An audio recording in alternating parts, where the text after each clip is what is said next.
Huyo anayerusha mpira anaitwa Monty, na Monty yupo katika baseball akiwa yuko haraka kuipa ushindi timu yake. Mara ghafla treni lilipita, na kwa kuwa max zao kina Monty zilikuwa nzuri, lakini Monty anamwambia Speak, bwana umemwona ule mchezaji anapiga picha, anaitwa Donadi. Huyu Donadi, hii ni mechi ya 3 mfululizo anakuja katika mechi yetu. Huyu atakuwa ni wakala ambaye anatafuta wachezaji. Mungu anaweza akatujalia baada ya mechi hii tukaingia katika mechi kubwa. Na mara mpira ukaisha, na mpira ulipoisha walienda baa kusherekea juu ya ushindi wao ambao wameupata. Kila mmoja ana furaha, lakini Monty alikaa na mwanamke wa mtu, huku Donadi anatoa taarifa kwa kiongozi wake kumwambia, bwana yule mtu ambaye tulikuwa tunamtaka tayari tushampata. Upande huu hapa mwenye mkewe amekuja na kumchukua demu wake na kumwambia Monty, kwa nini unaongea na huyu mwanamke tu? Monty akaita sauti, na mwisho siku timu moja na timu nyingine zikaanza ugomvi, na mwanadada huyu akapiga simu kituo cha polisi. Ngumi zikaanza kulika, vurugu ikaenea, meza zote zikawa kama silaha za watu kujitetea, kwa sababu mwanamke amewagombanisha, na kwa sababu kila huyu mmoja alimtaka mwanamke. Asubuhi yake ilipofika, Monty na mwenzie Speaker walipelekwa katika maabusu, na kocha wao Charlie alikuja na moja kwa moja kuambia, hakika inabidi mpate dhamana muweze kutoka hapo, la sivyo mnaweza mkafungwa kwa miezi, na kumbukeni bado mna mechi ya kuicheza. Kwa nini nimefanya maamuzi kama hayo? Jamaa Monty akajitahidi kujielezea, na mwisho wa siku wakapewa summons ama utambulisho, watoke moja kwa moja waende mpaka kwa jaji, ili mradi wakaadhibiwe, ili mradi wapate kukata rufaa. Basi walipofika hapa, jaji akamwambia inabidi mpate hela kama $500,000 ili mradi muweze kuondoka hapa. Lakini huu kitu ambacho cha kushangaza, huyu kamanda wao alikuwa hana pesa ya kutosha, lakini Donadi akamwambia bili ya pesa zote nitalipa mimi. Na jaji akasema basi vizuri, na jamaa akasema si nilikwambia huyu ni wakala na dili lolote tulileta tutaendana naye. Basi mchizi aliwachukua moja kwa moja na wakaja kumwambia, bwana mchizi huyu ana nia gani? Akamwambia sikilizeni, mimi nina jukumu ambalo nimepewa na kuna mtu anataka kuwaona, na huyo mtu ndiye ambaye mtaongea naye mkataba wote na namba zake hizi hapa. Basi jamaa huyu akachukuliwa moja kwa moja na mpaka kwa viongozi baadhi, wakamwambia hakika umeletwa hapa, kuna jambo la msingi sana ambalo nataka tuongee na wewe, lakini kwa masharti ambayo yanatakiwa, na masharti haya hayatakiwi kuongeleka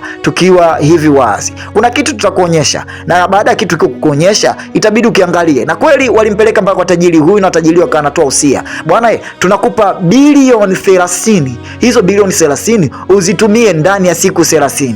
Ukiweza kutumia bilioni 30 kwa siku 30, hakika utakuwa tajiri zaidi na zaidi. Mzee huyo aliongea maneno mengi kwa rekodi ile, lakini maneno haya yalikuwa yanamaanishwa na maneno haya yalikuwa ya uhakika. Jamaa anajiuliza hizi hela bilioni 30 kwa siku 30 na zitumiaje? Hawa matajiri wakamwambia sikiliza vizuri, na mzee akamwambia ukiweza kufanikiwa, nusu ya utajiri wangu tunagawana kati kwa kati. Haya wazee hao wakampadila, akamwambia bwana umesikiza rekodi vizuri, na huyo ndio mzee na huyo ndio mshua, na jaribio hili tunakupa wewe kama challenge, na mpango huu hutakiwi kumweleza mtu yeyote. Inabidi hizo bilioni 30 uzitumie ndani ya siku 30. Mchizi anajikuta anapata kibarua ambacho hakijui, na hapa wakamuonyesha keshi. Mchizi aamini, alijua hawa watu wanajilamba, hawa watu kumbe wametumwa na tajiri na bilionea mkubwa sana ambaye anatamani kugawana mtu pesa zake kati kwa kati, lakini kwa kuwa yeye ana matumizi makubwa na pesa hizo hawezi kuzimaliza. Mchizi akamwambia jamani, mbona jambo ni jambo dogo sana? Akamwambia kama unaweza tuthibitishie. Huyu dada anaitwa Angela. Huyu Angela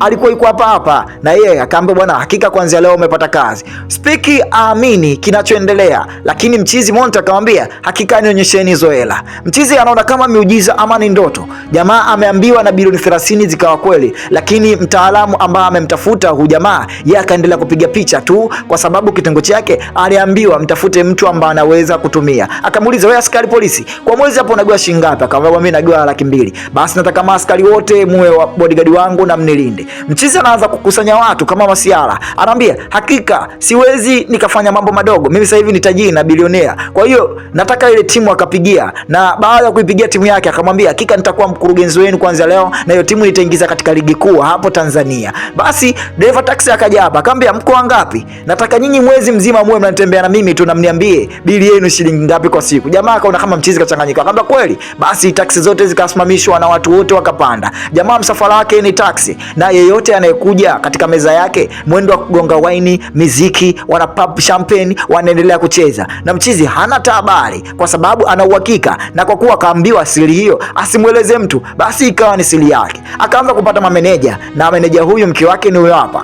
Kwa hiyo akamwambia, nyote nini tawalipa pesa zenu bila kuwasumbua, hakika na nyinyi Starman mnisumbua. Angalia msafara huu hapo, taksi zote za Dar es Salaam mchizi amezikusanya zikawa za kwake. Kutwa nzima ana trend na mitandao, mara akawa sponsor wa hapa, mara akawa bosi wa hapa, mara akawa mkurugenzi, na share akatandaza hela yake kila sehemu, na ili mradi aimalizi. Akaenda hapa katika roji kubwa ama hoteli kubwa katika jiji, akamwambia, jamani, nataka guest wote ama hoteli yote walale vijana wangu, walale watu wa kampani yangu. Waleni na mke wake Angel wakawa kama wanatamaa, kwa kuwa hawajui na mchizi yeye amewasajili kama watu wake, ama kuwasajili kama wafanyakazi wake ambao watakuwa wanamratibia mambo yake jinsi ya kuendesha. Basi Monty akazidi kupata watu, na Monty akazidi kuwa na watu, na bei yoyote au thamani yako yoyote utaojitangaza kwa Monty anakulipa pap to pap, yani hakukopi. Mabosi wanajiuliza, mchizi huyu kweli hizi hela anaweza kuzitumia, huyu hizi hela atazimaliza kwa siku 30?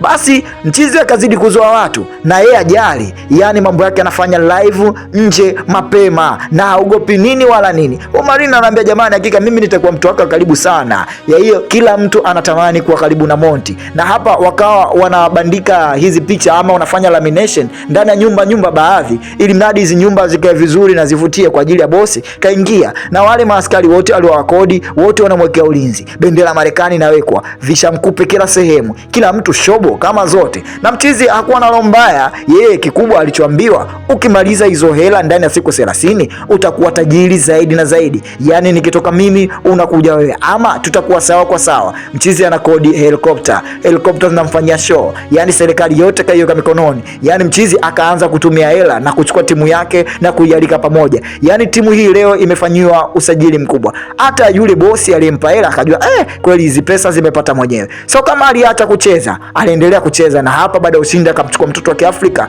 anajiburudisha kidogo, lakini alipata simu akaambia, bwana, hakika meneja, kuna jambo limeingiliana hapa, kwa hiyo inabidi uache kufanya mambo yako. Na ikabidi amtoe yule dada wa Kiafrika nje aendelee kula good time zake, na yeye aendelee kufanya mambo yake, na matajiri wanakuja na mikataba inaendelea. Mchizi yeye ajali wala mchizi yeye aogopi, kikubwa anachotaka yeye kukamilisha tu jambo lake. Akiona mwanae hapa wanafanya mazoezi kidogo, kwa sababu sasa hivi wamekuwa wagumu hata kushiriki na hizi timu yao au kushiriki mazoezi pamoja na timu yao. Basi wakiwa wanaendelea na mambo mengine na mikataba inaendelea, mchizi akazidi kutrendi mpaka wale vigagula ama watu ambao walitumwa kufanya hilo zoezi wakaanza kushangaa, mikataba mingi inaongezeka, mpaka watu wengine wanapata na pressure na wengine wanakuwa na tamaa, ikiwezekana waibe hela. Lakini huyu mchizi alikuwa na majeshi kila upande, na akazidi kutrendi na akazidi kwa mashuhuri. Kukumwagia pesa tu bilioni 100, bilioni 20 ni kitu cha kawaida, kwa sababu yana trilioni 30 kaifungia ndani, na anaitumia kama hana akili, na akagewa kwa siku 30. Anaambiwa, kama unamtaka mke wangu basi mchukue. Yani mchizi alikuwa iko lazi hata kumuuza mke wake, akamwambia, hakika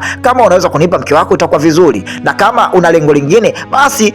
Angel baada ya kusikia vile anazidi kujiletaleta, na kumbe ulikuwa ni mtego tu wa kumtega huyu mwana, wamwangalie, je, ni mwana ama ni mwana Hamisi? Atakuwa na roho kwa meneja wake ambaye anamratibia pesa zake, ama ndo hivyo tena atakuwa mtu wa kula bata playboy? Basi hapa baada ya kumwambia, bwana, chukua cheki, nenda katoe pesa. Mchizi yeye kukupa cheki ni kitu cha kawaida, lakini dada hapa kama kuna kitu analalamika, anasema, hakika sielewi, kumbe kuna mpango ambao wanaupanga wa siri. Hawa watu wanataka kumdhulumu jamaa pesa alizopewa, kwa sababu walijua huyu mtu hana uangalizi wowote, walijua huyu mtu hana hesabu yoyote. Mchizi akiwa na mipango yake ya kumdhulumu mtu mzima Monty, na Monty kuelewi, lakini vyombo vya habari vyote vinamtangaza Monty kama bilionea ama mfadhili wa mambo mbalimbali, mfadhili ambaye anafadhili watu wasiojiweza. Ametoa na amezidi kutoa kwa watu na makampuni mengi ya kusaidia watoto yatima, wazee wasiojiweza, watoto, yani kila swala amelifanya,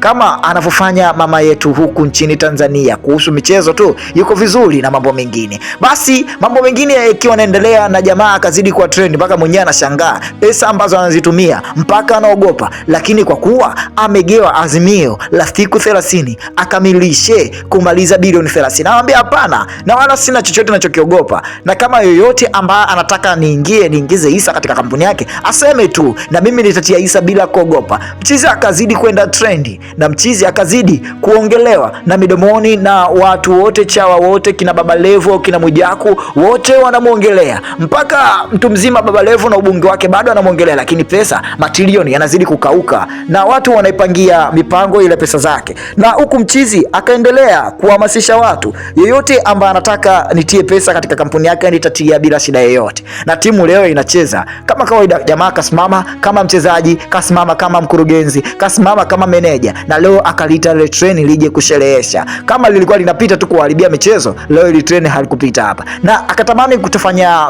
picha moja katika timu yake ya Henkens Ball ili mradi mambo yote yawe vizuri. Unajua tena mara ugomvi ukatokea na refa akaanza kuamua na dili likaharibika kwa sababu walipanga wapate picha moja iliyokuwa kali kabisa kwenye huu mchezo wao, lakini wameshindwa kupata picha. Umeelewa? Kama wameshindwa kupata picha na jambo limefeli, kwa hiyo hapa mchizi anajikuta hana jinsi tena. Mchizi ikabidi arudishe mpira, lakini Space ndiyo kila kitu alisababisha. Leo matokeo hayakuwa mazuri sana, na licha walimpa mitihani mingi ili mradi katika swala lake hili la kutumia pesa ashindwe, lakini mchizi anakuja, bosi mkubwa anamwambia hakika siku zimeshaisha.